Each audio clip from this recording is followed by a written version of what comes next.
You're the person everyone calls when things fall apart. At 2 a.m., during breakdowns, in the middle of emotional storms that don't belong to you. And you answer. You calm them down. You find the right words. You help them breathe again. But when the call ends, your own life is still waiting, still unresolved, still quietly collapsing in the background. And there's a question you probably haven't asked yourself yet. Why does helping everyone else feel easier than facing yourself? At first, being the fixer feels like strength. You're reliable, stable, needed. People trust you with their chaos. They tell you things they don't tell anyone else. And for a moment, you feel clear, focused, certain. Because their problems have edges, they have structure. There's something you can do, something you can solve. But your own inner world doesn't feel like that. Your own thoughts are vague, heavy, unfinished. So you postpone them, just for now, just until things calm down. But they never do, because there's always someone else in crisis, always someone else to stabilize. And slowly, without noticing, your identity shifts. You stop being a person with needs and become a function, a regulator, a stabilizer, an emotional emergency response system. Psychology calls this a self-worth contingency pattern. Your brain begins associating your value with usefulness, not with being, but with fixing. And there's something else happening underneath this pattern, something quieter, something protective. Because being the fixer isn't just about helping others, it's about avoiding something inside yourself. And your brain knows it, even if you don't. You are not broken for being this way.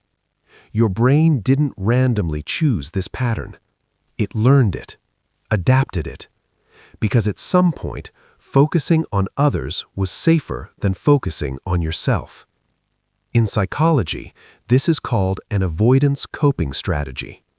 Not avoidance of people, but avoidance of internal uncertainty. Your brain prefers solvable problems. External problems feel solvable. Internal ones don't. So it redirects your attention outward, not to hurt you, but to protect you from something it believes you're not ready to face. Because uncertainty internally feels like threat, and your brain is designed to minimize threat, even if the solution quietly costs you your own life. But the real mechanism behind this pattern is deeper than coping. It's neurological, and once you see it, you can't unsee it. Your brain has two major attentional systems, one that focuses outwards and one that focuses inwards. The inward system is called the default mode network. It activates when you reflect on yourself, your identity, your emotions, your unresolved questions. But this network also activates discomfort because it brings you face to face with uncertainty. And uncertainty triggers the amygdala, your brain's threat detection center. So your brain searches for a distraction, something concrete, something actionable. Helping others becomes the perfect solution. Because when you focus on someone else's problem, your brain activates the task-positive network instead. This network suppresses internal reflection. It gives you clarity, direction, control. It's like switching from staring into a dark, endless room to fixing a broken object under a bright spotlight. One feels infinite, the other feels manageable. And here's where reinforcement learning takes over. Every time you help someone else, your brain reduces internal uncertainty. That relief feels rewarding. So dopamine reinforces the behavior, not because helping others is bad, but because it helps you escape yourself. This creates a loop. Internal discomfort. Help someone else. Feel relief. Repeat. Over time, your brain learns something dangerous, that your peace exists outside of you and not within. But there is a way to interrupt this loop, not by stopping helping, but by understanding the moment it begins. This isn't about becoming selfish, it's about becoming conscious. Because the moment you see the pattern, your brain becomes capable of changing it. Here's how. First, notice the urge before the action.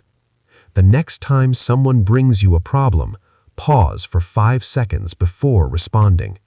Just notice the internal pull. This activates your prefrontal cortex, the part of your brain responsible for conscious control. Without this pause, your behavior is automatic, driven by reinforcement loops. With the pause, you interrupt the loop. You create choice. Your friend texts, "Can I call? I'm not okay." Your instinct says yes immediately. Instead, pause. Feel the urge. Not to refuse, but to observe. This weakens the automatic pattern. Second, label what you're avoiding. Ask yourself one question. What am I not wanting to feel right now? This uses a process called affect labeling. Research shows that naming emotions reduces amygdala activity. It makes internal discomfort less threatening. Avoidance thrives in vagueness. Clarity weakens it. You realize you've been anxious about your own future. Helping someone else distracted you from that anxiety. Now you see it, and seeing it reduces its power. Third, delay the fixing response. Give yourself permission to respond later. Not never, just later. This retrains your brain's reinforcement system. It teaches your nervous system that internal discomfort is survivable, without immediate escape. This is called exposure, and exposure rewires fear circuits. Instead of calling immediately, you wait 20 minutes. You sit with yourself first. Nothing breaks. The urgency fades. Your brain learns something new. You are safe, even without fixing. Fourth, redirect attention inward briefly. Spend 2 minutes each day asking yourself, what do I need right now? Not what others need, you. This strengthens your default mode network, the system responsible for self-connection. Avoidance weakens it. Attention strengthens it. You realize you're exhausted, not physically, emotionally. This awareness alone begins restoring internal balance. Fifth, stop equating your value with your function. Remind yourself of one truth. You do not need to be useful to be worthy. This shifts your brain's self-worth model from conditional to intrinsic. When worth isn't tied to fixing, the compulsion weakens because your identity no longer depends on it. You don't respond immediately, and nothing collapses. People adjust, and slowly you realize something unexpected.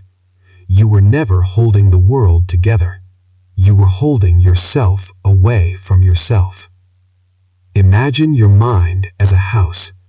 For years you've been running outside, putting out fires in other people's homes because it felt productive. It felt meaningful. But your own house has been dark, not burning, just unlit. Being the fixer gave you light elsewhere, so you didn't have to see your own rooms. But those rooms were never dangerous, just unfamiliar.